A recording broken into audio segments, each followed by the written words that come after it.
Hello guys and welcome back to my channel, and today I'm going to show you how you can enable JavaScript in your Chrome browser.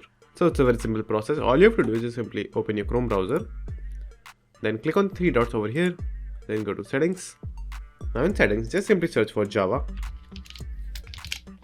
then just simply click on site settings, then scroll down and over there you will find JavaScript. So just simply click on it. Now by default it will be set on don't allow site to use JavaScript, but if you want you can just simply enable site can use JavaScript. But I would suggest sometimes you should disable the JavaScript on few sites, like any malicious site that want to steal your information and so on. So how you can add those sites in not allowed section. So it's a very simple process. All you have to do is just simply go to not allowed to use JavaScript and add those sites over here, like for example google.com. So after entering the URL of that particular website, then click add. Now for this example, www.google.com will not be able to access JavaScript anymore. So that's it. Thank you for watching. Do like and subscribe to my channel and take care.